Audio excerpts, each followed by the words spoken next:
자, 그러면 이제 합사부도크와 반려화를 이제 볼게요.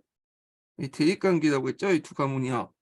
자, 지리상의 이제 발견 후 유럽인들이 신대륙과 아시아 방면에 진출하고 유럽 안에서는 종교개혁의 파란이 격렬하게 일고 있던 16세기 전반기에 오스트리아 합스부르크 왕실은 초국가적인 어떤 제국 건설을 꿈꾸고 프랑스의 반려 왕실은 이를 저지하는 치열한 투쟁을 전개했다. 이렇게 있죠. 15세기 중엽 이 알프레드 2세가 신성 로마 황제 제국의 황제로 선출된 이래 제대도 제1을 세습하다시피 계승하게 된 오스트리아 합스부르크 왕실은 막시미안 1세 때 거대한 왕조적인 제국에 팽창을 하게 되었다. 자, 이 사람은 이제 혼테크를 되게 잘했다. 이렇게 보시면 되겠죠. 자, 그는 불구력 공룡의 상속녀와 혼인함으로써 유명한 경제 중심지였던 네덜란드를 얻게 되고요. 예. 자, 은강으로 유명한 티도를 비롯하여 오스트리아의 주변 영역을 통합하는 편, 보헤미아와 헝가리 왕과 인척 관계했죠. 그래서 보헤미아와 헝가리도 먹게 되죠. 보헤미아는 오늘 체코 지역을 얘기하죠. 자, 그에 뒤에 이어 16세기 때 카스티아 아라고네 연합왕국인 에스파냐 왕실과 혼인 후 거대한 합스부르크 제국이 수용됐다.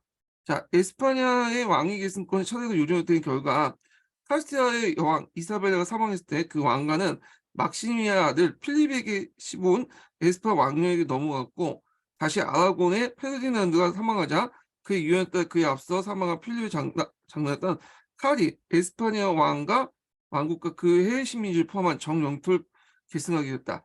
그 결과 칼은 프랑스와 1세와 경쟁을 물리치고 황제에 선출되어 칼 5세가 되었을 때 그의 영토는 방대한 합스부르크 지배자가 되었다.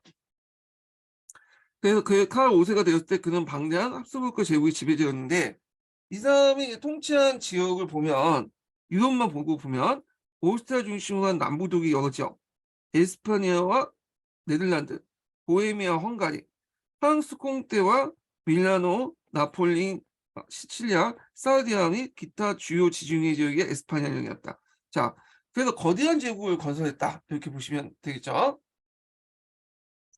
자, 칼 5세의 합스부르크 제국은 그 성립의 경위를 보거나 지리적 분포를 볼 때 견고한 통일 제국은 아니었고요. 주로 이 혼인 관계와 상속으로 획득한 저마다 역사적 정통과 사회구조가 달리하는 여러 국가와 지역의 집합체에 불과했다. 자, 그 얘기는 하나, 그 세운 거대하고 주변 국가 위협적인 존재였다. 자, 그 위협을 가장 절실하게 느낀 것은 유럽 중심부에 위치했으며 비교적 넓은 영토를 가진 통일 국가로 발전하기 시작한 프랑스였다. 뿐만 아니라 프랑스는 중세 말 이래 나폴리 왕국에서 에스파냐의 아라곤과 이탈리아 북부에서 합스부르크 왕실과 대립 관계가 있었다. 그래서 그 나폴리 왕국에서 에스파냐 아라곤과의 대립 관계는 그 중세 시대 때 있었던 이탈리아 만종 사건하고 시치아 만종 사건과 연결돼서 보시면 될 것 같아요. 자, 이탈리아 특히 그 북부는 지리산의 발견의 결과 뚜렷하게 나타나기 이전 16세기 전반기만 하더라도 여전히 경제 중심지였다. 그의 칼 5세와 프랑스와 1세의 중심이 된 합스부르크와 반려 왕실의 대입 투쟁은 이탈리아 쟁탈전 양상을 또 전개되었다.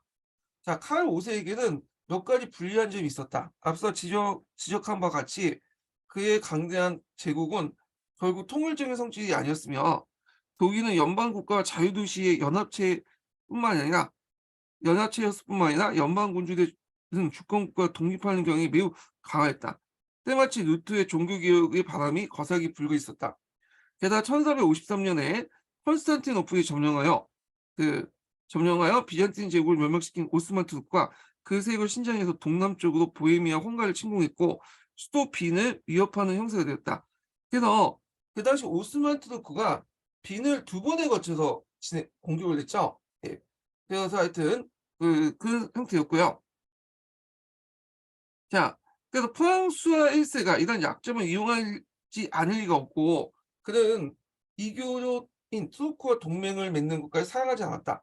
그러나 반세기에 거친 일진일퇴 투쟁 끝에 지치테로 지친 합스부르크와 프랑스는 1559년 사토 캄브리지 조약으로 뚜렷한 승패를 가지지 못한 채 화평을 맺게 되는데, 자, 이 조약으로 프랑스, 이탈리아를 포기한 대신에 나일강 요지인 메스, 툴, 베르댕을 얻게 되었다. 이렇게 보죠. 보통 이 프랑스가 정형적으로 어떤 그 특징을 갖고 있냐면 자연 국경선을 되게 요구를 했어요. 나일강을 기점으로 해갖고 자연 국경선을 확보하려고 상당히 노력을 했거든요. 예. 자, 그래서 이제 이런 관점에서 보면 이런 지역들이 되게 자연 국경선과 연결돼 있어요. 이런 지역들이.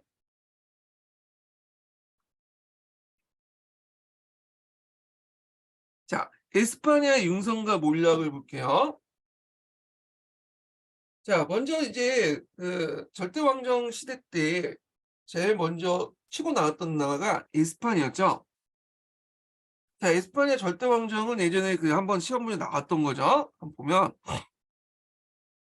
자, 발려 왕실의 오랜 투쟁과 제국 건설의 꿈을 깨어진 칼 5세는 뉴토파의 어떤 탄압을 체념하고 1555년에 아우크스부르크의 하의를 맺고 다음에 퇴위했다. 근데 이 사람이 이제 퇴위하면서 땅을 두 개로 나눠줬죠. 그래서 이제 그 아들하고 이제 동생에게 나눴는데, 동생은 독일 지역을 이제 중심으로 나눠줬고, 이 아들 그러니까 필리프 2세는 노른자 땅을 나눠줬어. 어차피 독일은 이제 자기 지역이 직접 통치하는 지역이 별로 없잖아요. 그러니까 독일과 오스트리아는 너 먹으라면서 이제 줬던 거고, 이 아들은 이 노른자 땅을 줬죠. 스페인 지역하고 그 다음에 네덜란드 지역을 줬어. 이렇게 이제 줬는데, 그래서 요 동생이 준 땅은 이제 요 집안은 어 독일 합스부르크가 되는 거고, 요 에스파 그 아들이 준 그 집안은 스페인 합스부르크가 되는 거죠. 이렇게 두 개 집안으로 이렇게 분가가 됐죠. 그래서 제이는 동생 그 페르난드 1세에게 물려줬으나 에스파냐와 그 네덜란드, 프랑스 꽁떼는 이제 그 프랑스하고 그 당시 신성로마 제국의 그 경계선에 있는 지역이에요. 그래서 여기가 이제 왔다 갔다 하거든요. 나중에 보면. 그다음 밀라노, 나폴리, 시칠리아, 그 에스파냐령의 해외 식민지도 모두 아들 필리페 2세가 물려줬다. 에스파냐의 해외 식민지가 상당히 넓죠. 특히 이제 그 당시 남미 지역은 거의 에스파냐가 브라질 지역은 거의 먹고 있었죠. 그러니까 해가 지지 않는 제국을 건설했다, 이렇게 보시면 될 것 같아요. 그리고 이제 앞에서 언급한 영국의 카톨릭 여왕 메리와도 결혼을 성사시켰다. 자, 카를 5세는 연방군주의 저항이 심한 독일 제국을 버리고 유럽의 새로운 세계 경제의 중심지로 부각되고 있는 노른자 땅 에스파냐 네덜란드를 영국에 결합시킴으로써 이 아들하고 이제 혼택을 통해서 이제 결합시키면서 합스부르크 제국과 또 다른 하나의 초제국 국가적인 제국을 아들 때 꿈꾼지 모른다, 이렇게 있는데, 근데 이제 영국의 메리하고 이제 결혼했지만 메리하고 필리프 2세가 별로 안 좋아했죠. 필리프 2세가 얘를 안 좋아했죠. 그러다 보니까 이제 아들이 없었고, 결국에는 이제 원래 꿈꿨던 영국을 잉글랜드 먹겠다는 계획이 무산됐어. 콘테크도 좀 먹으려고 했는데 예전처럼 이게 잘 안 됐던 거야. 자, 그러나 캄브리지 조약은 그런 제국 건설의 종집을 찍었고, 시대는 방향으로 절대 왕조에 입각한 국민국가를 지향하는 단계로 넘어가고 있었다. 사실 캄브리지 조약은 이후 1세기에 거친 새로운 국제 질서의 출발점이 되었으며, 이를 전후해요. 그 유럽 경제 또한 그 새로운 국면을 맞이하겠다. 자, 그래서 이제 1557년에 필리핀 2세가 파산을 선고함으로써 있는데, 그 전에 이제 이걸 좀 이게 볼 필요가 있는데, 뭐냐면 이게 서강자에 나오는데 여기에서 잠깐 언급할게요.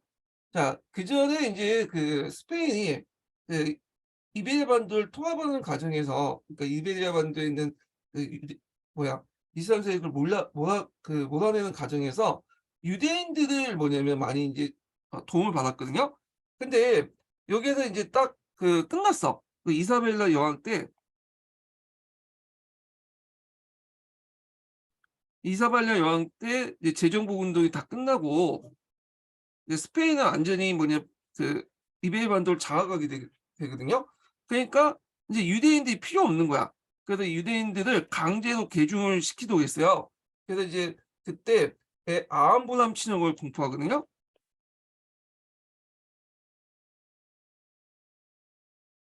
그래서 이제 유대인들에게 기간을 주고 4개월 동안 둘 중에 이제 선택을 하라고 이제 요구를 하게 되는 거야. 지금 유대인은 기독교 자기 종교를 버리고 기독교를 개종할 것인지 아니면 이것을 떠나라. 그래서 상당수 그 유대인들이 떠났죠. 근데 이 유대인들이 자본을 가지고 있어요. 자본가들, 돈주자. 그러니까 이제 얘네들 금융의 어떤 중심적 역할을 했던 사람들인데 유대인들이 스페인으로 떠나서 어디 갔냐면 주로 이 네덜란드, 암스테르담으로 이제 건너가게 된 거야. 그래서 네덜란드가 금융의 중심지로 바뀌게 돼요. 예. 그러면서 거꾸로 이 말은 뭐냐면 스페인의 재정이 어떻게 돼요? 고갈됐다는 거예요. 예전에 돈줄 역할을 했던 이 유대인들이 떠나면서 이 스페인의 재정이 고갈됐고요. 그 후에 이 필리페 2세가 이런 배경 아래 파산을 선고받아. 돈줄 떠나가니까 유대인들 쫓아내 버렸죠. 그래서 이제 나중에 들어가면 이제 스페인 대신에 17세기 넘어가면 네덜란드가 인제 뭐냐면 세계 패권을 장악한 게 뭐냐면 이 유대인들이 네덜란드 많이 들어갔기 때문에 금융의 중심지가 스페인에서 네덜란드로 넘어갔기 때문에 그런 것도 있거든요. 예. 자, 하여튼 이런 거에 연결돼서 좀 보시면 되고 요 관련된 내용이 나중에 좀 있지만 사회사 강좌 읽을 때 또 얘기를 할게요. 그래서 필리핀 2세가 파산을 선고하면서 한 시대에 지배했던 남부 독일의 후보를 비롯해 국제적인 대금융가들이 빌려준 막대한 자금을 회수하지 못해 그 몰락의 길을 걷게 된 사실이 이를 상징하고 있다. 그러니까 얘한테 이제 돈을 빌려줬는데 얘가 배째라고 나오니까 그냥 파산을 해버린 거죠. 뿐만 아니라 이 무적에 지리산의 발견에 경제적 결과 서서히 그리고 뚜렷하게 그 힘을 발휘하게 됐다. 자, 그래서 인제 있고 16세기는 에스파냐가 그 당시 유럽에서 어느 정도 어느 국가보다 우월한 지위에 누렸던 시대였다. 카를 15 세부터 시작된 에스파냐의 우월은 필리페 2세 때도 계속됐으며 지중해 지역으로 투르크를 레파토 해전 요거 기억을 해 두셔야 되겠죠? 상당히 유명한 해전이죠.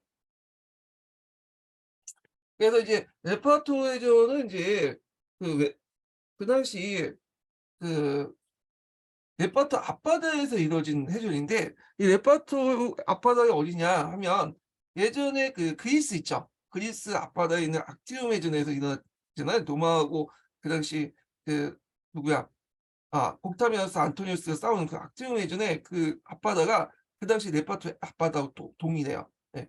그 지역인데 그 당시 베네치아, 제네바 그다음에 에스파냐 신성동맹 함대들이 결성을 해서 이들이 신성동맹으로 이제 함대를 건설해서 그 당시 투르크 함대를 격파했거든요.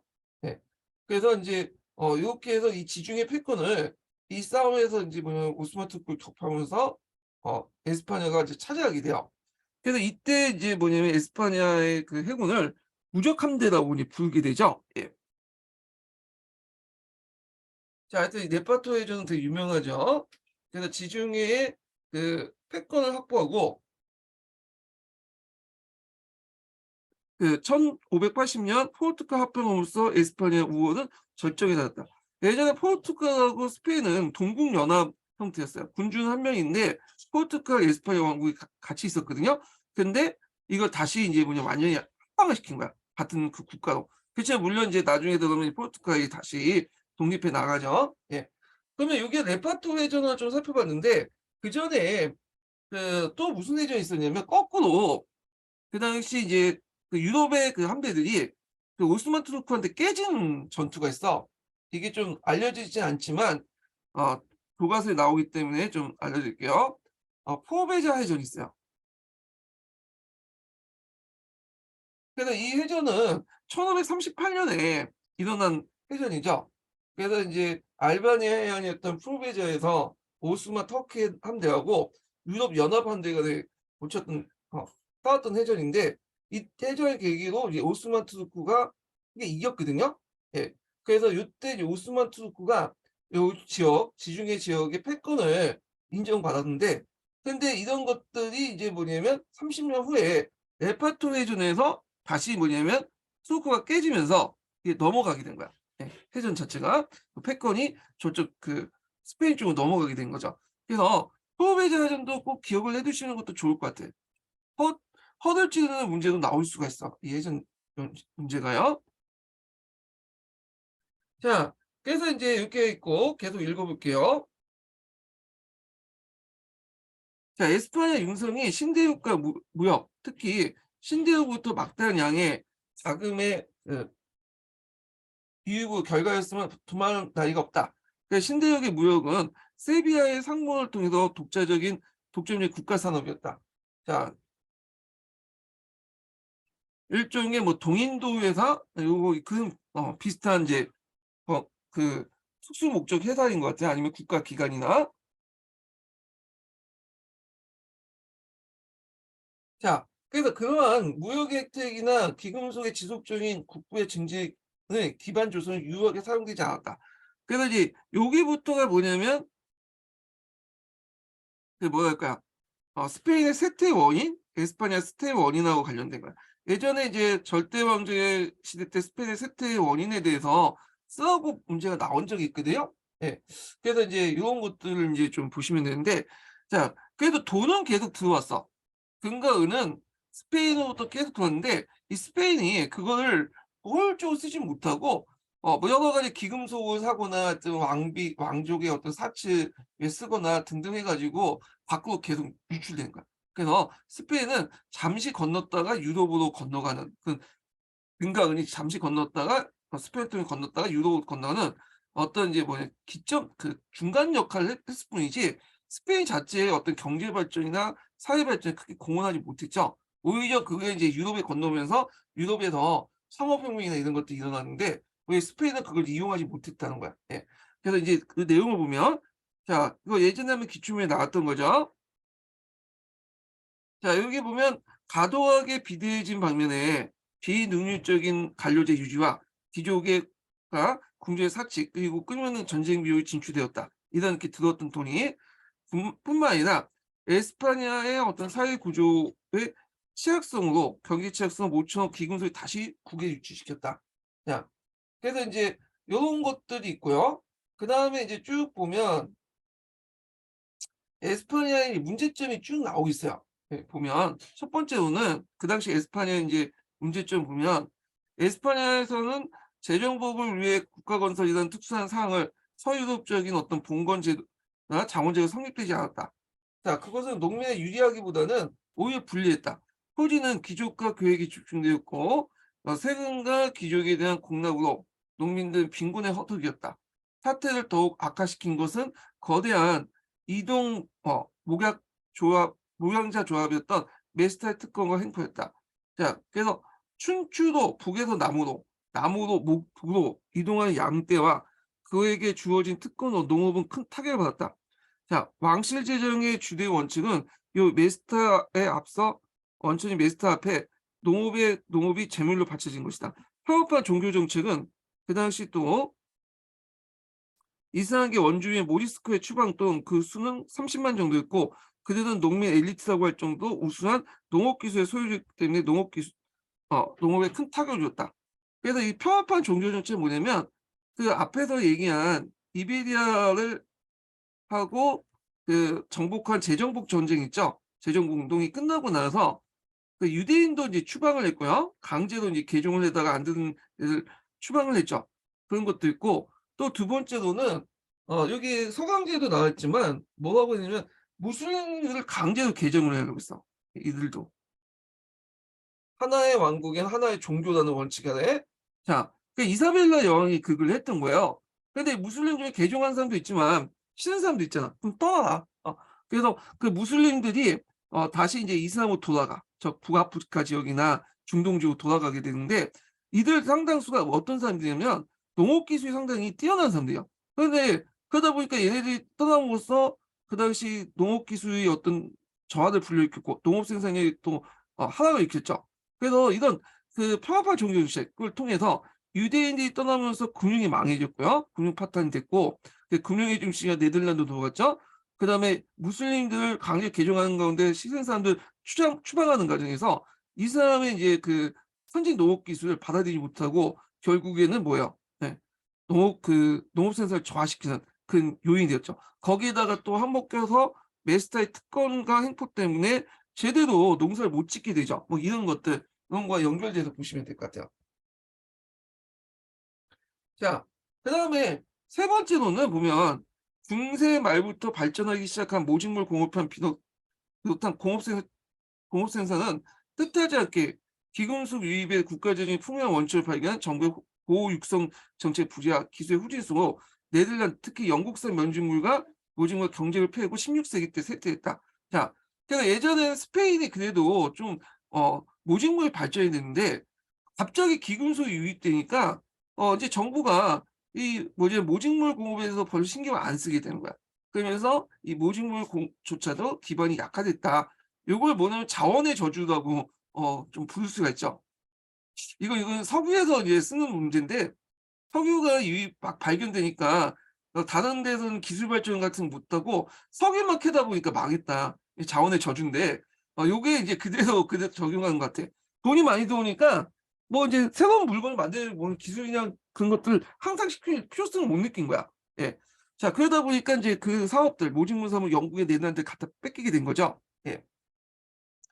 자, 하여튼 신대역 무역은 그것이 세비야 상무원의 독점이 되었다 하더라도 상공 부유자에게 성장할 좋은 기였다. 그런데 그거조차도 못했다는 거죠.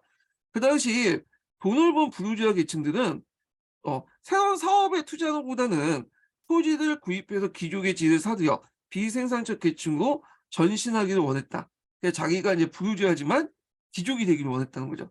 그냥 에스파냐는 최대 상품인 메스타 양모를 포함한 국내 생산품 약물 포함해 국내 생산품만으로는 필요한 외국 상품을 조달할 수 없었고 따라서 그에게 합해 즉 은으로 충당할 수밖에 없었다. 세비야에 들어온 신대의 기금성 바로 외국으로 나갔던 거다.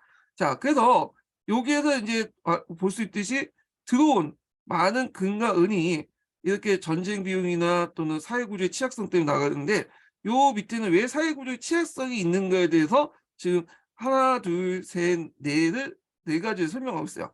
요 뒷부분은 요거에 대한 취약성 부분 관련된 거죠. 그래서 예전에 스페인 세태 원인을 이제 쓰라고 할 때 요런 것도 쓰면 되죠. 비능주 관료제 유지와 귀족의 궁중의 사치, 전쟁 비용 지출, 그리고 에스파냐 사회 구조의 취약성. 거기에다가 이제 여기 안 나오지만 필리핀 2세가 뒤에 나오지만 레파토 해전 있죠. 레파토 해전에서 그 당시에 에스파냐의 국력을 레파토 해전에서 이겨서 해상 패권을 장악했지만 동시에 좀 있다가 누구한테 그걸 뺏겨요. 무적 함대가 이제 누구한테 뺏기죠? 그 당시 그 영국한테 뺏기죠. 그래서 이 레파토 해전 때 이제 뭐냐면 장악했던 패권을 진위 패권을 영국이 가져갔다. 어, 그래서 이것도 하나 더 추가하시면 되겠죠. 이건 뒤에 있어요. 예. 그래서 이제 이렇게 해서 이제 봤고요. 자, 그러면 이제 계속 볼게요. 자, 필리핀 2세는 상당히 이제 이 사람이 약간 독선적이야. 이 사람이 좀 권위적이고 좀 융통성이 없어. 네. 학교에 가보시면 보면 이제 그 공문 올릴 때 공문 보면 이제 그 글자 하나하나를 다 보면서 그 점 찍는 것까지 그 파악하는 사람도 있잖아요. 이것도 학교 가보면 보면 이제 그 중간고사나 이거 볼 때 딱 선에 맞춰가지고 이렇게 보는 이 라인이 맞나 이거 따지는 사람들 있는데 그런 유형이야. 그런 유형의 사람들은 형식적인 것들만 집착하거든요. 실질적 문제보다는. 필리핀 2세도 마찬가지야. 자기가 이제 왕이면 뭔가 다 총괄하고 좀 약간 크게 봐야 되는데 이 사람은 문서에 도장 찍고 그 문서 행정 보고 그걸 그 규격에 맞느냐 안 맞느냐 따지는 사람이거든요. 그러다 보니까 정치나 뭐 이런 것들 개판이었어. 이 시대 때. 거기에다가 이 사람이 또 뭐냐면 어떤 국가에 대한 앞날에 대한 비전을 제시하지 못했는데 앞에서 이런 사람들이 항상 원칙이 자기가 생각하는 원칙에 항상 매몰돼 있잖아요. 그러니까 이 사람은 하나의 왕국, 하나의 종교를 내세웠어요. 이게 자기가 생각하는 원칙이야. 아. 그래서 자기가 통치하는 모든 나라 시민들은 카톨릭을 믿어야 된다. 나도 믿고 있는데 너네도 똑같이 믿어라. 음. 그래서 카톨릭 신앙을 일률적으로 강요했어요.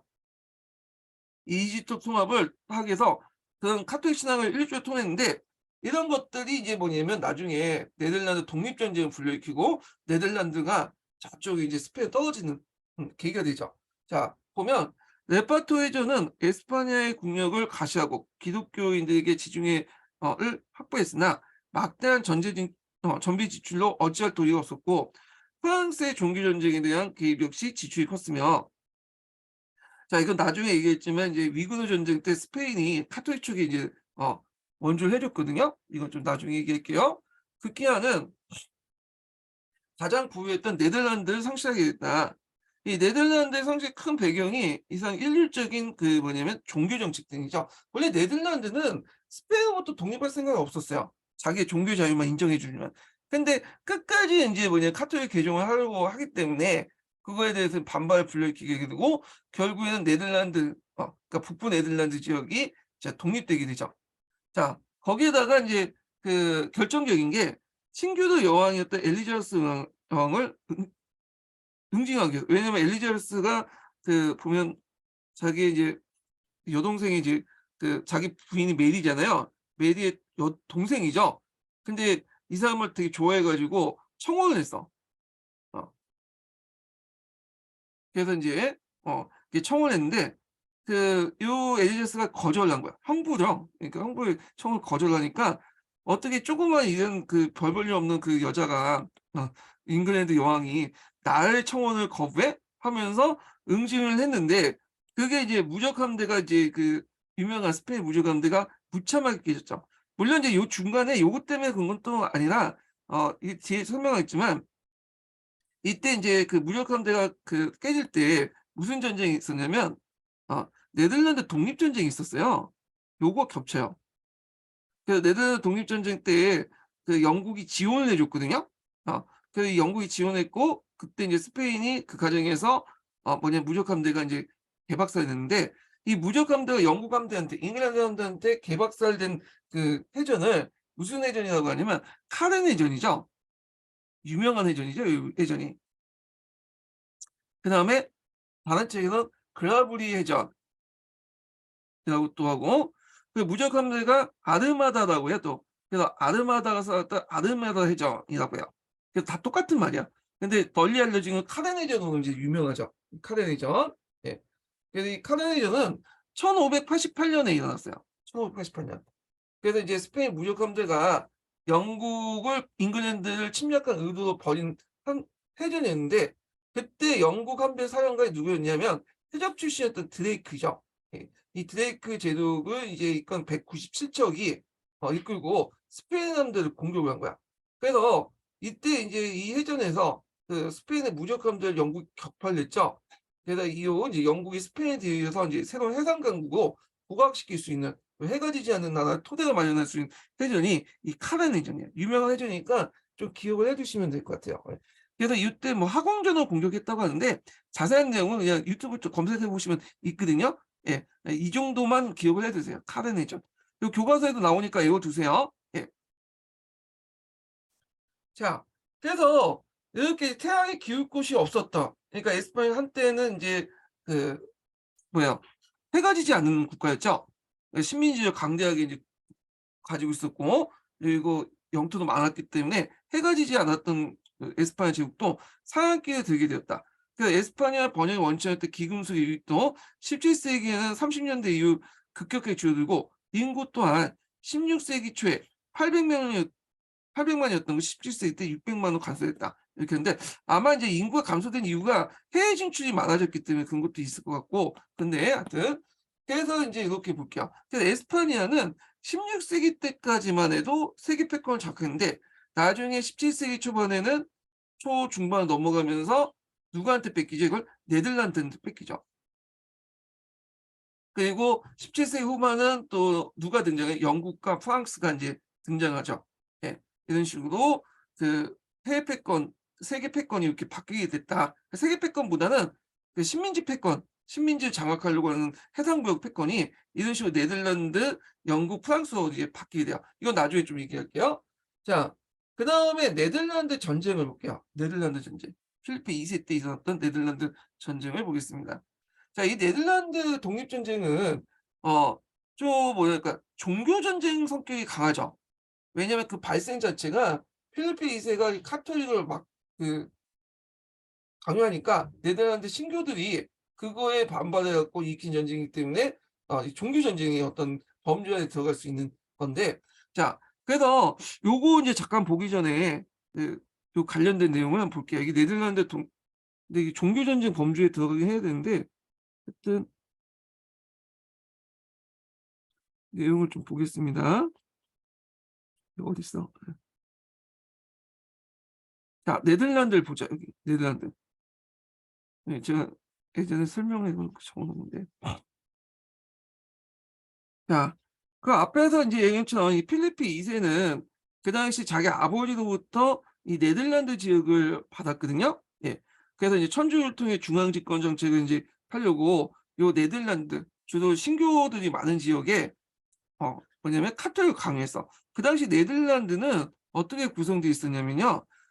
여기 보면 우리가 지금 알고 있는 네덜란드 있죠. 이 네덜란드 북부 지역과 남부 지역이 에스파니아령 내였는데 이게 지금 벨기에 지역이죠. 그래서 네덜란드와 벨기에 지역, 요 지역을 이제 뭐냐면 네덜란드였고요. 거기다 루셈부르크라는 지역 있죠. 예.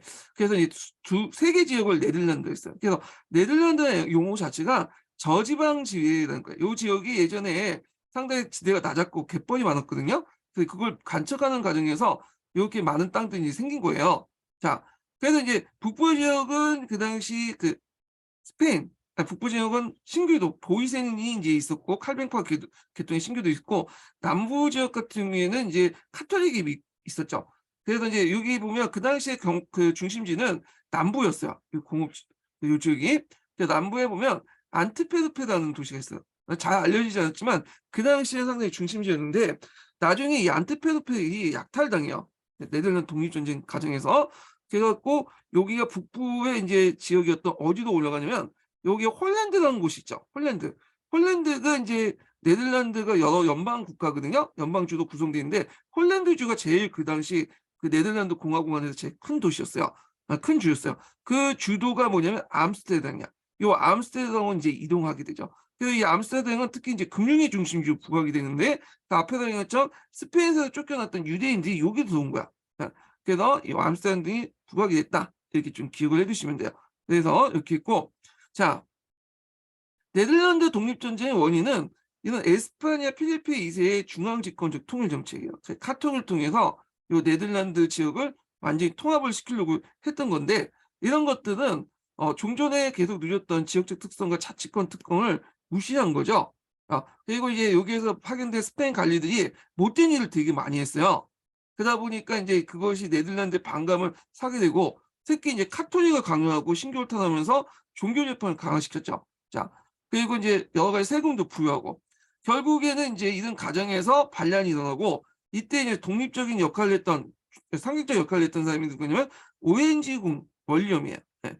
그 월리엄의 지도하에 국민적인 독립운동이 전개됐다.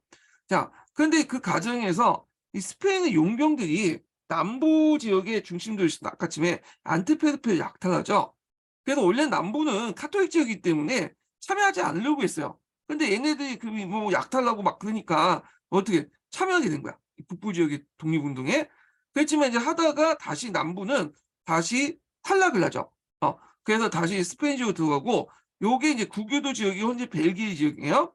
그리고 북부 7개 주는 계속 싸우다가 결국에 위트레트 동맹을 결성하고 그리고 그때 이제 프랑스와 영국은 세력 군연의 원칙에 따라서 그 당시 뭐냐면 그 누굴 지원해 주냐면 요 당시 네덜란드를 지원하게 되는데 앞에서만 영국이 네덜란드를 지원하는 과정에서 일어난 그 해전이 카렌 해전이에요. 카렌 해전. 예.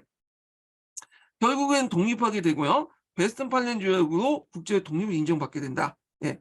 그래서 이제 이런 것도 좀 기억을 해두시면 될 것 같고요. 결국엔 에스파냐가 독립한 후에는 공화국이 되죠. 그래서 홀란드를 중심으로 해서 이제 공화국이 된다는 거. 홀란드는 그 당시 네덜란드 공화국의 중심 그 주예요. 그래서 보통 그 한자로 이제 네덜란드를 적을 때 하란이라고 적잖아요. 이 하란이란 말이 이제 일본식 좋은데 일본 애들이 이제 그 네덜란드 포기할 때 하란이라고 한자로 썼어요. 왜냐면 홀란드가 그 당시 네덜란드 중심 그 주기 때문에 이 홀란드 글자를 한자로 적는 과정에서 하란이라는 말을 쓰게 된 거야. 그래서 이제 총독과 연방회의를 중앙에서 잡아갖고 주의회나 자치권을 일부 이제 주의 자치권을 요구했다는 거. 그래서 중앙은 총독이나 연방회의, 그다음에 지방의 자치권을 뭐냐면 동시에 존중해주는 어떤 분권적인 성격이 강했고요.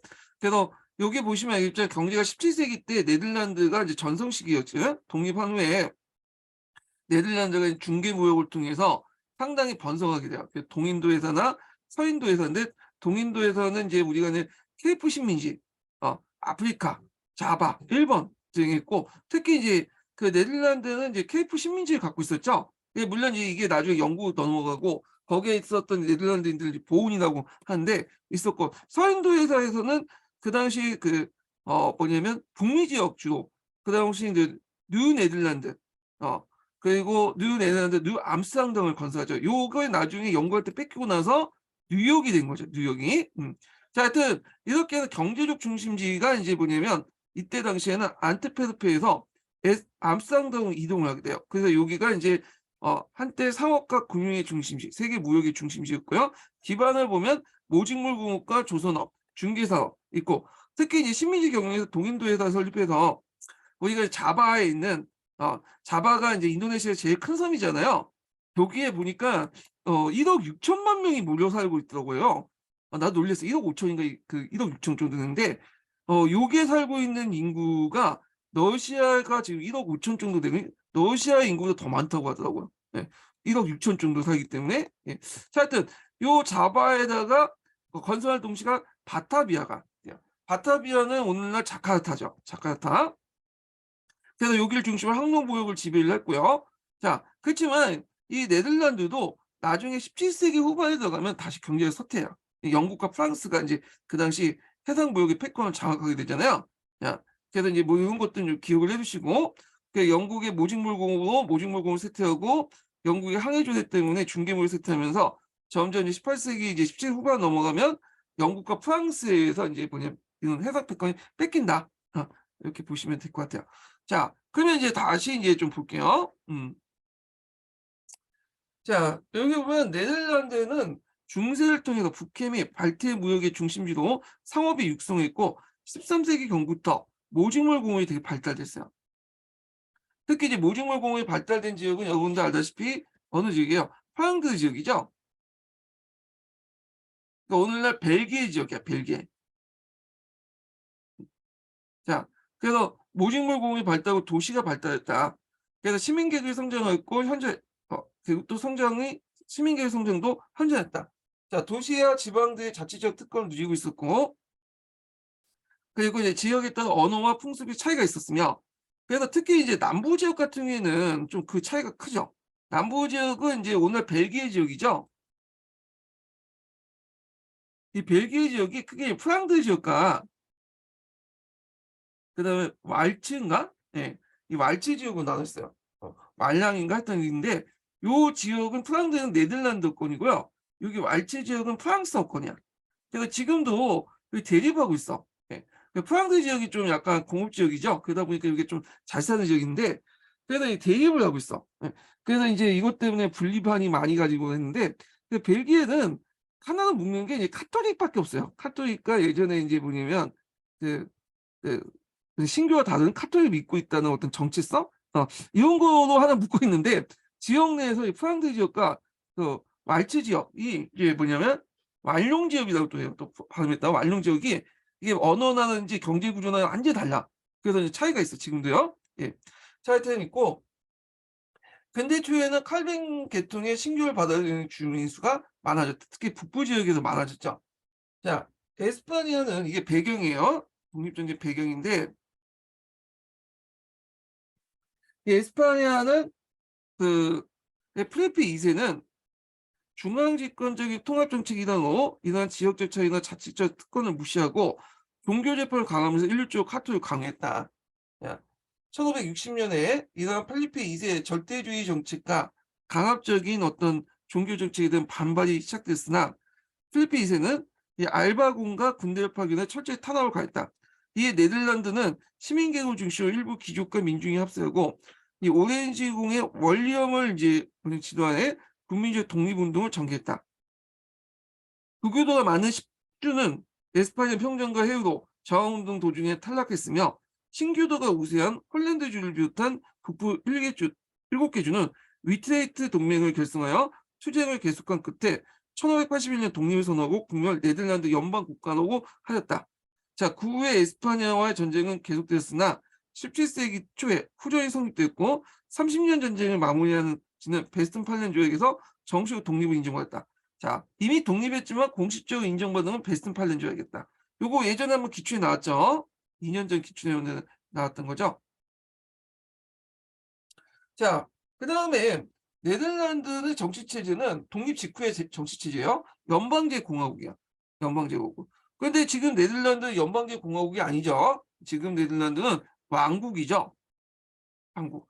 이거는 이제 뭐냐면 비인회의 이후에 왕국으로 전환된 거고 비인회의 전까지는 연방제 공화국이었어요.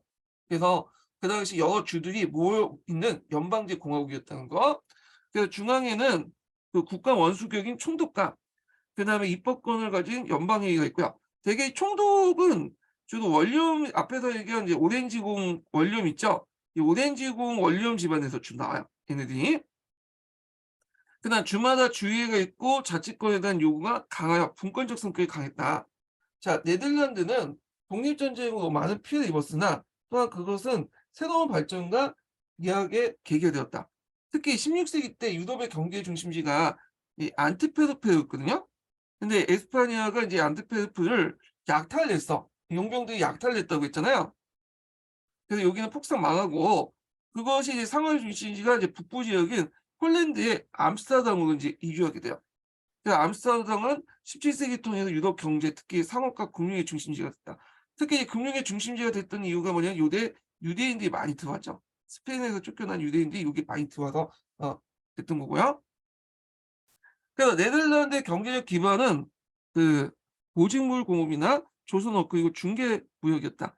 자, 근대 초에 네덜란드는 동유럽산의 곡물과 목재 등을 반출하여 이들 유럽의 각처에 재수출했고 16세기 말에는 그 상승대가 지중해와 아프리카 서해안 그리고 멀리 포르투갈령 브라질까지 진출했다. 자, 그래서 이제 포르투갈 브라질에 진출을 했는데 그래서 이제 여기에서 이제 포르투갈 브라질에 진출하는 과정에서 식민지를 만들었죠. 예전에 이제 근데 그 식민지가 뭐냐면 이제 가이아나. 가이아나가 원래 네덜란드 식민지예요. 예. 그리고 여기 이제 수리남이라고 있죠. 이거 원래 영국의 식민지야. 아, 그래서 여기 또 기아나 갖고 이제 프랑스 기아나가 있고 이렇게 있는데 이게 이제 가이아나나 이제 수리남이나 이런 지역들은 여기가 이제 포르투갈 식민지잖아요. 여기 한번 진출하려다가 한번 그냥 하다가 전초 기준 만들어 놓은 거야. 그 안까지 들어가지 못하고 밀림지대다 보니까. 그래서 가이아나는 이제 원래는 네덜란드고 수리남이 이제 영국의 식민지였는데 나중에 이제 영국하고 네덜란드하고 개판 싸워요. 그리고 나서 다시 조약을 맺을 때 그때 이제 뉴 암스테르담 그러니까 네덜란드가 가지고 있었던 그 땅 있죠. 그 땅을 영국한테 넘겨. 그래서 그 땅이 오늘날 뉴욕이 된 거예요. 요크공의 이름 따서 뉴욕이 된 거고 대신에 뭐냐면 요 수리남을 뭐냐면 네덜란드 갖고 그리고 가이아나를 영국에 갖는 이런 땅을 바꿔줘. 그래서 교환을 하게 되거든요. 이때 수리남이 이제 뭐냐면 네덜란드 영국으로 들어가고 여기 원래 네덜란드가 점령했던 가이아 지역을 영국으로 넘어가게 되는 거야. 영국하고 그 뉴욕 지역을 이런 식으로 땅 교환을 일어나요. 그래서 이제 수리남이 인제인데 수리남을 제가 얘기한 게 이번에 그 작년에 넷플릭스에서 그 나왔잖아요. 그 관련돼서 그 드라마 수리남을 그 소재로 해서 나왔기 때문에 한번 얘기한 건데 하여튼 그 포르투갈령 브라질까지 진출했다. 가야나까지 진출해서 거기에 한번 먹어보려고 낼름낼름 했다가 잘 안 됐죠.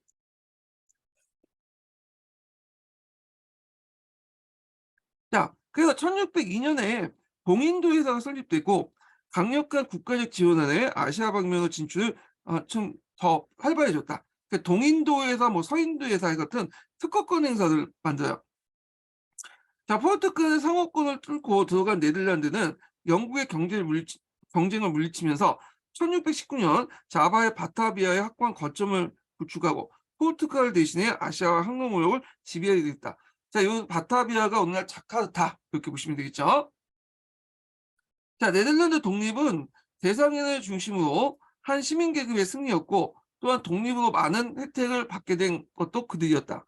자, 그래야 당시 네덜란드와 그 암스테르담은 난로 융성하는 세계적인 국제무역의 중심지로서 경제적 번영을 자랑할 뿐만 아니라 유럽에서 정치적으로나 사상적으로 가장 자유로운 나라가 되어 학문과 예술의 꽃이 만발했다. 화가 렘브란트, 철학자 스피노자, 국제법의 그로티우스. 요거 예전에 시험문제 나왔죠. 국제법. 요 사람이 네덜란드 사람이에요. 나왔을 뿐만 아니라 각국의 저명한 학자들의 동경의 대상이 됐고 다른 나라에 출판할 수 없는 서적들이 자유롭게 출판되었다. 그 네덜란드는 종교의 자유를 상당히 인정해요. 사상의 자유. 근데 네덜란드는 보통 신교 국가니까 다른 나라처럼 신교만 강요한 것처럼 생각하지만 신교만 강요한 게 아니죠. 이 사람은 신교 외에도 불교도 인정하고 다양한 종교를 인정했어. 예. 그렇기 때문에 각지의 이제 사상가들이 몰렸던 배경이 되기도 하거든요. 자, 그러나 네덜란드의 이제 색대 배경이 나오죠. 여기부터.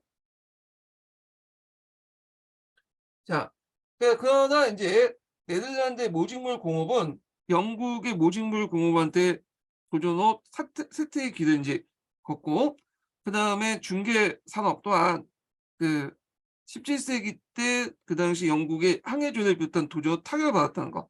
그래서 이것 때문에 영국하고 네덜란드 간에 두 번에 거쳐서 전쟁이 일어나요. 네.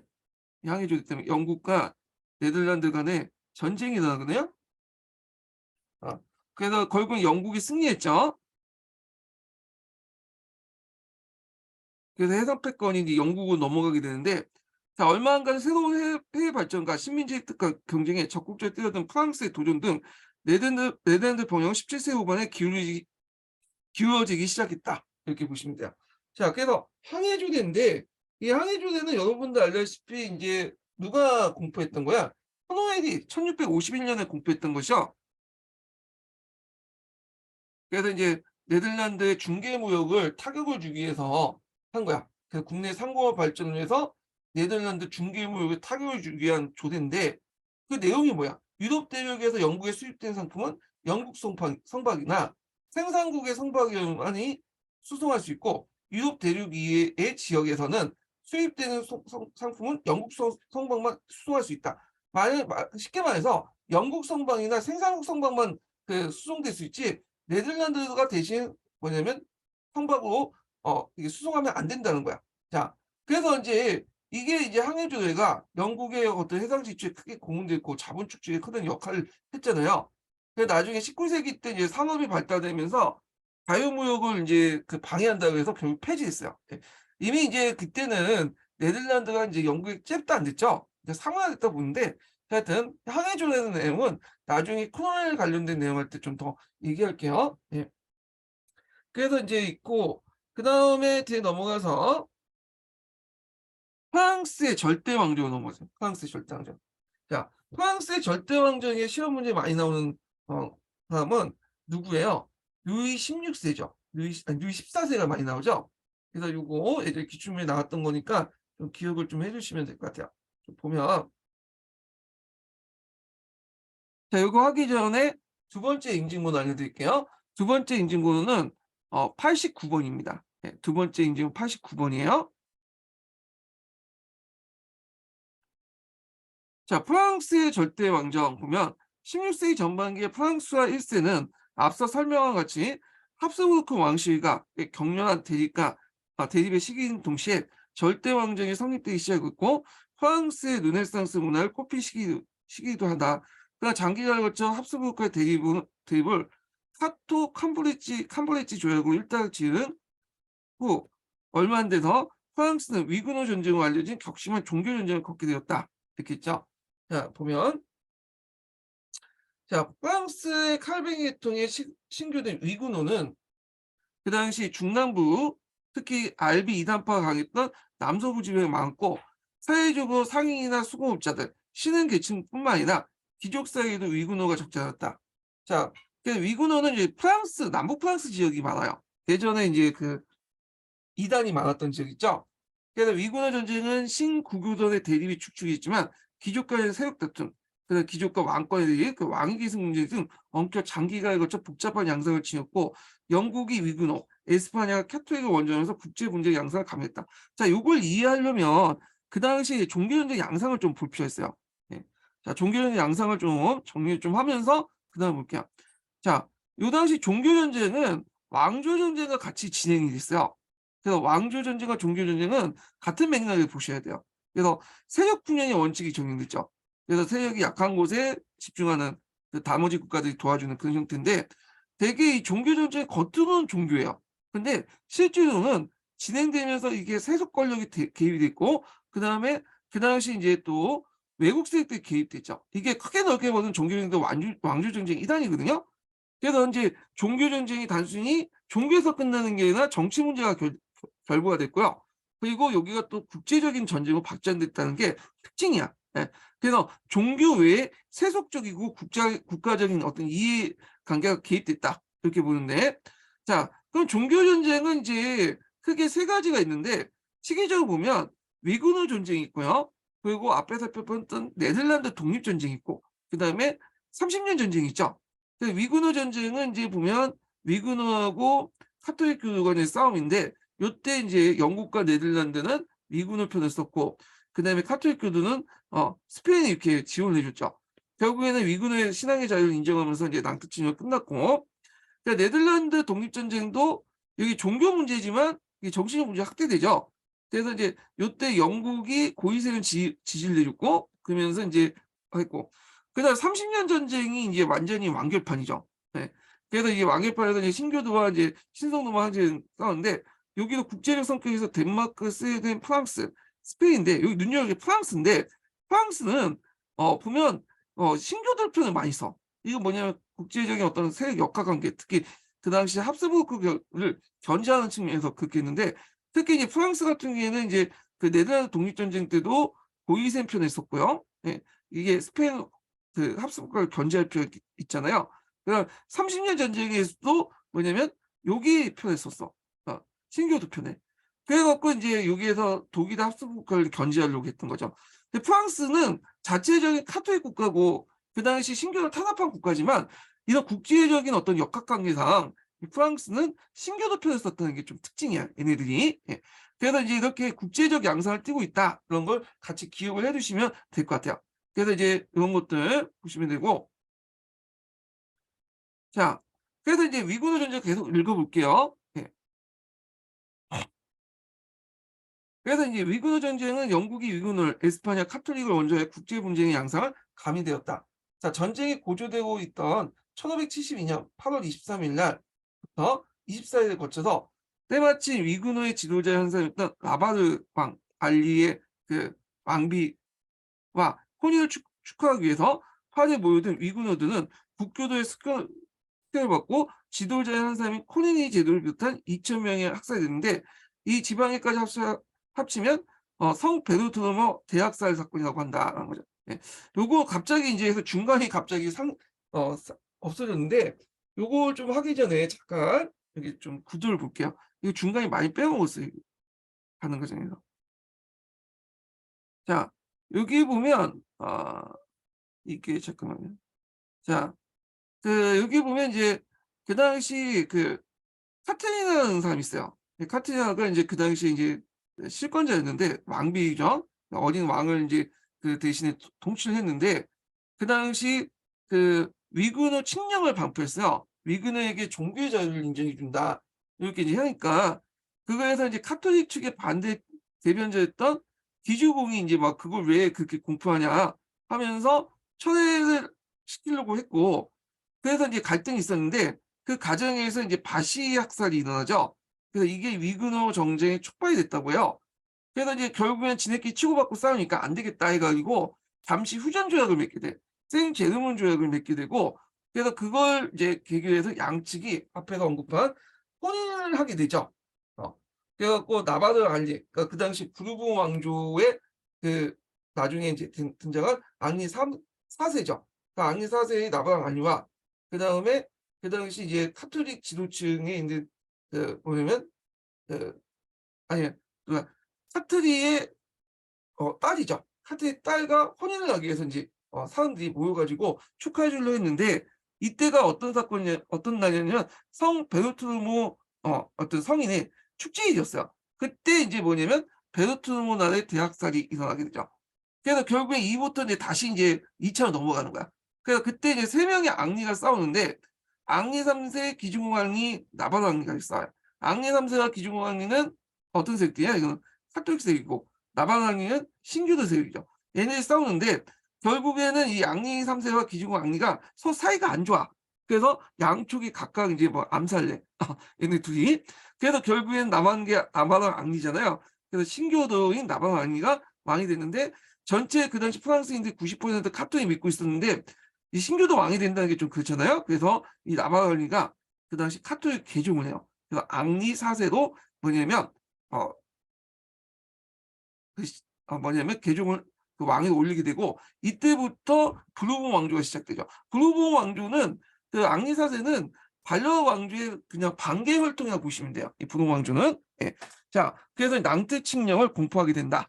그러니까 크게 이제 앞에 있었던 그 생제르몽 조약에 전에 있었던 1차 전가, 그 다음에 바로토노모 대학설 뒤에 일어난 2차전 이렇게 두 개로 나눠서 볼 수는 있는데 그 앞부분이 생략돼 있어. 그 앞부분이 바시학살부터 시작해서 그 앞부분이 생략돼 있고 그 관련된 내용은 나중에 있겠지만 이제 서강좌에 있어요. 이 바시학살 같은 내용들은.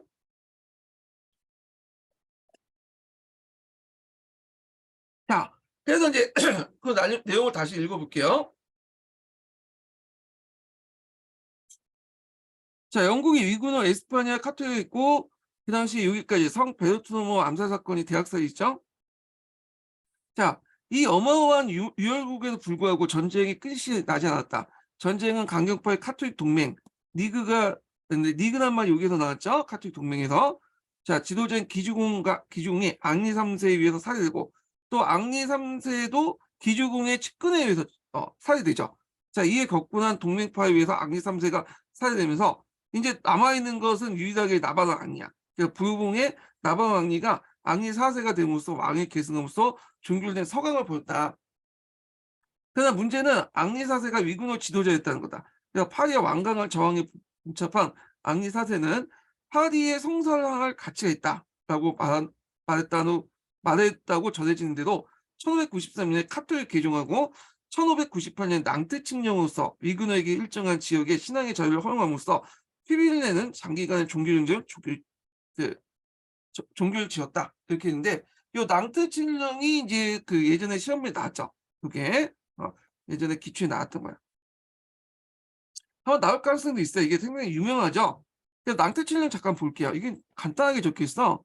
그래서 보면 이 앙리 4세가 이제 위그노에게 신앙의 자유를 부여한 칙령인데 프랑스의 종교 전쟁을 중지시켰죠.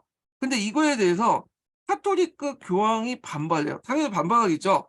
이게 언제 나왔냐면 이제 2010년도 기출문에 나왔기 때문에 얘기한 건데 그래서 이제 여기 눈에 보면 서양사 개념 사전에 보면 한 나라의 두 종교를 인정하는 것 원래는 뭐야? 한 나라에는 한 개의 종교만 인정받는 거죠. 자, 두 종교 인정한다는 건 당시의 획기적인 조치였고 그만큼 두 종파를 모두 만족시키지 못했다. 불만은 카톨릭 측이 더 컸다. 교황은 상상을 초월하는 최악의 칙령이라고 반발했고 리슈르는 국가 내 국가에 세웠다고 불만이었다. 뭐 이렇게 했다는 거. 그러면 이제 여기에서 결정한 내용이 뭐냐 보면 일단은 이제 보면 위구노는 카톨릭 교도의 동일한 시민적 권리와 지책을 항의한다. 그러니까 종교의 자유를 인정을 받았다는 거죠. 그다음 집회와 교육의 자유를 부여했고 두 종파로 구성된 동수법전에서 형사사건의 재판을 받을 수 있는 권리를 부여했고요. 자, 그다음 국고의 지원은 목사, 신교도 목사죠. 부양을 할 수 있고, 자 위구노 수비대가 주둔을 허용했어. 예. 그래서 이제 남프랑스 지역 같은 경우 위구노 수비대가 요새를 만들고 이제 주둔했는데 나중에 그라스 칠령으로 이렇게 철폐가 돼요. 이거는 그래갖고 이제 요 관련된 내용이 여기 1163번 있죠? 1163번. 자, 그래서 이제 이거 프랑스 총론에도 있어요. 한번 볼게요. 자, 프랑스의 프로테스탄트 저항은 17세기 초까지 계속되었다. 따라서 프랑스 정부는 프로테스탄트에 대한 압박을 계속했다. 앙리 4세, 그러니까 낭트 칙령이 그 공포하고 나서도 계속 저항을 했던 거야. 애들이. 앙리 4세를 계승한 루이 13세 시대 때 18년간 정치적 실권을 장악한 추기경 이슈레이는 프로테스탄트 세력을 분쇄하기 위해서 나로세를 점령했다. 점령해요. 예. 1년간 전쟁으로 프로테스탄트 층은 패배했고 위구노는 이후 정치적 세력이 상실되고 다만 종교적 자유만 항로하는 데 그쳤다. 그래서 이후 전쟁은 1629년 이 그라스 칙령, 도 통해서 시조 끝났다. 여기 보면 위그너 수비대는 주도할 것을 허용할 걸 비밀조약 구정했다. 그러니까 낭트치령의 비밀조약 구정했는데 그래서 이제 국왕은 8년간 위그너 수비대에 보호를 받는 안정지대 151곳의 총락과 도시를 허용했고 요게 이제 그라스친령을 통해서 폐지됐다. 이렇게 보시면 돼요. 예. 자, 그래서 이제 이렇게 좀 기억을 해두시면 되고요. 예. 자, 그럼 계속 읽어볼게요. 그래서 이제 이렇게 집권했던 이제 앙리 그 4세의 이제 통치를 볼게요. 이 앙리 4세는 상당히 중립적 입장에서 상당히 공평하게 정치를 했어요. 그래서 이제 이 사람은 되게 현실주의자거든요. 그래서 그들은 이제 그 현실주의적인 어떤 인물들 많이 정치에 등용했는데 이들 폴리틱이라고 해요. 이 사람들. 자, 보면 자, 위그너 전쟁을 통해서 신교와 고교의 강신적인 극단파 외에 보다 냉정하고 현실적인 문제를 해결하고 왕권의 강화를 통해서 질서를 회복하고 유지하려고 하는 사람도 있었다. 그들 정치파라고 불려지는데 신교도인 앙리 4세의 직위, 그의 개종, 그리고 낭트 칙령 등의 일련의 정책은 이들 정치파의 승리의 의미이기도 하다. 자, 그의 종교 분쟁으로 한때 헛구어졌던 그 절대 왕정은 앙리 4세 이후 다시 발전의 길을 올라 17세기 후반에 정성기를 맞이하게 됐다. 그래서 앙리 4세는 슐리와 같은 유능한 보좌관을 얻어 농업을 장려하고 도로와 교량을 신설한 한편 파리에서 그 사치품 공업과 견직물 공업을 육성하였다. 자, 양은 후대 국민으로서 몫이 사랑받는 국왕으로 전해졌으나 불행히도 한참 일한 나이에 강신자에게 암살되었다. 그리고 어린 나이로 즉위한 사람이 누이 13세죠. 누이 13세. 그래서 이 누이 13세 때는 그 초창기 때는 누가 이제 그걸 주도했냐면 리슈엘이라는 인물이 주도했죠. 정치를요.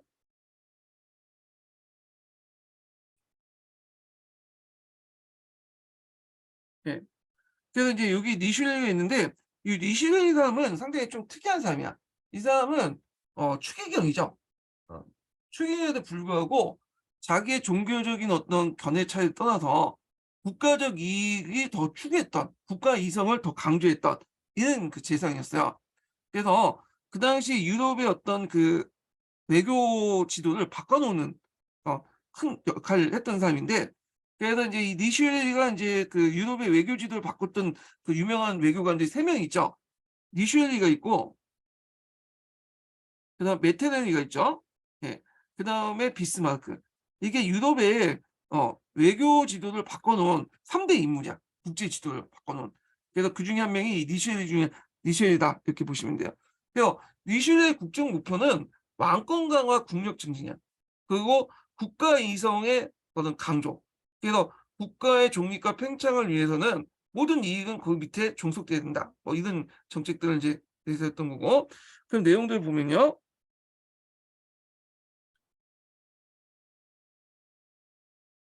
자, 그 여기 보면 이제 그 루이 13세가 즉위하자 왕권을 흔들리고 혼란의 징조가 나타났다. 1614년 귀족의 요청으로 소집된 삼부에는 제30부, 즉 시민계급 대표와 귀족 사이에 날카로운 의견들이 고 왕권에 의해서 훼손됐고요. 자, 그래서 이제 이렇게 해서 이제 니슈에리 때, 그러니까 이때 만든 그 삼부의 해산 이유는 삼부회가 그 소집되지 않았죠. 프랑스 혁명 이후에 가서야 소집됐어. 예. 그래서 이제 거의 100 몇 년 동안 거의 150년 넘게 소집되지 않았죠. 마치 이 산부에는 성직자 대표가 참석한 후에 추기경이 된 리슈레이가 재상으로서 국정을 담당하게 되고 그 당시 이제 혼란이 사라지고 왕권이 확고한 기반을 구축하게 됐다. 그래서 유럽의 어떤 근현대사의 상당히 국제 정치의 주도 인물로서 니슈에가 이제 첫 번째 인물이 등장했다. 이렇게 보시면 될 것 같아요. 자, 그러니까 니슈의 궁극 목표는 왕권 강화 국력의 증진이며 즉 국가 이성의 즉 국가 이성 즉 국가의 독립과 팽창에 필요하는 욕구에 종속시키는 것이다. 자, 여기에는 국가 이성이라는 것이 있는데 요걸 이제 프랑스어로 레종탕타 제가 프랑스어를 참 근데 여기 프랑스어 있죠? 이게 읽는 게 레종테타라고 읽나 봐요. 레종테타. 꿀발음이 나는데 하여튼 그래요. 그래서 국가 이유, 국가 술수 이렇게 이제 있는데 일단 국가의 생존 강화라는 큰 목적을 위해서 권력이 법, 도덕, 종교보다 우위에 서야 된다는 거. 그 국가 이성은 권력 자체의 높은 법적 합리성을 인정한다는 거. 그러니까 국가의 그 존재는 국가 자체에서 찾아야 된다. 이건데 좀 어렵게 설명하는데 쉽게 말해서 국가라는 존재는 국민을 초월한 그 존재며 국가 자체가 어떤 나름대로 이성을 가지고 있고 국민의 어떤 전체 이해관계를 초월해서 어떤 국가가 원하는 어떤 목적이 있다. 이런 거야. 예. 그러니까 국가가 국가를 유지하기 강하게 해서 지켜야 할 법칙이나 행동 기준이죠. 예. 뭐 어렵게 설명하는데 이런 거죠. 미국이라는 나라가 있잖아요. 근데 미국에는 여러 명이 있죠. 사람들이 국민들이 있죠. 근데 이 국민들의 이해관계 합이 꼭 미국의 어떤 이해관계 합하고 일치한 건 아니잖아요. 미국 나름대로 국민들의 어떤 이해로 대변하지만 그 이상으로 자기 나름대로 목적이 있잖아. 뭐 세계 경제나 뭐 무역이라든지 주도권을 뭐 장악하는 그런 것들 있잖아요. 자, 이런 것들을 대변하는 게 국가 이성이라는 거야. 네, 이런 것들이요. 자, 하여튼 뭐 좀 어려운 개념인데 이런 국가이성의 어떤 대변자였다. 이렇게 보시면 되고, 이 국가이성이라는 개념이 후에 이제 뭐라는 개념으로 연결해 주권 개념과 연결되죠. 주권.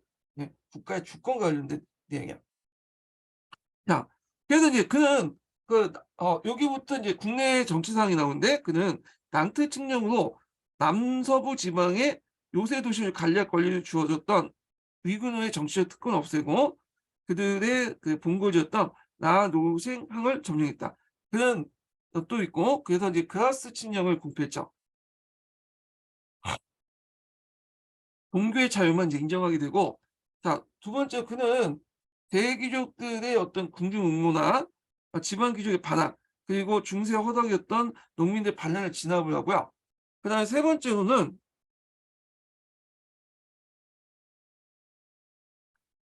국왕에 의해서 임명된 지방 장관들을 새로 정부에 파견하여 사법, 치안 유지, 재무 등 지방 행정을 관장하게 했으며 자, 그다음에 네 번째로는 중앙의 국무회의를 강하여 전문화했다. 자, 대외적으로는 30년 전쟁을 개입하여 독일의 신교들 지원함으로써 프랑스 국익에 증진시킨 데 성공했다.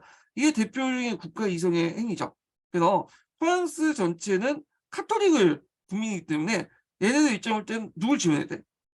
국교를 지원하지만 프랑스 자체는 국민들 이해관계에 따라서 그 이상을 더 추구하잖아요. 프랑스의 국제 정치를 볼 때 프랑스 자체에서 볼 때 국가의 이성을 볼 때는 어디가 더 중요한 거야? 신교를 지원하니까 신교를 지원해 주는 거죠. 이런 것들이 다 국가 이성하고 연결됐다는 거 이런 것들을 보시면 돼요. 자, 그 외에도 뭐 여기 시험 문제는 안 나오겠지만 이제 그 다른 책에 보면 결투 간행을 금지시켰다. 귀족들이 툭하면 그 당시에 문제 해결 방식을 결투를 했거든요. 근데 그걸 금지시켰던 거야. 그래서 이제 사적 보복을 이제 금지시키는 그런 정황을 정치했다 이렇게 보시면 될 것 같아요.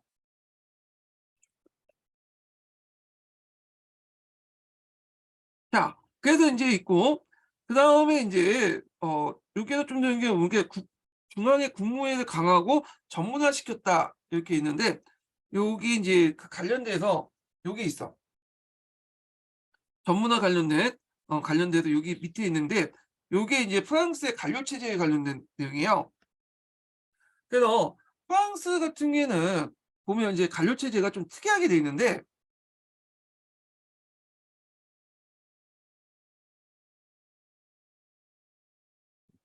자, 보통 왕이 있죠. 절대 왕권이.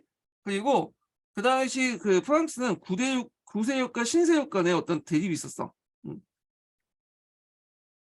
그래서 이 구세력들은 이제 어떤 세력들이겠어요?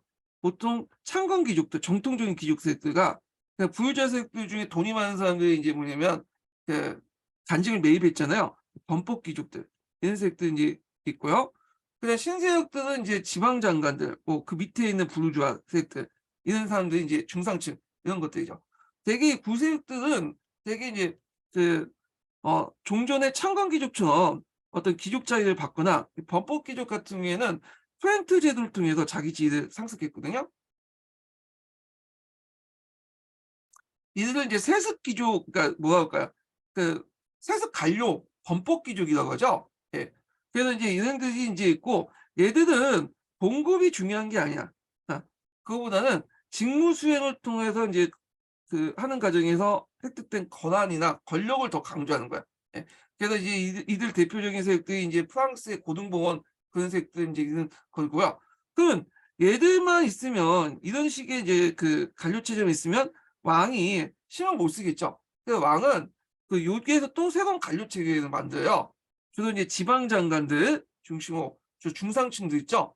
얘네들을 중심으로 해갖고 이제 중상층을 이제 지방장관 임명해갖고 봉급을 이제 주고 얘네들은 주로 봉급에 의존해서 이제 그러다 보니까 왕에 충성하는 그 간료 세력들이 된 거죠.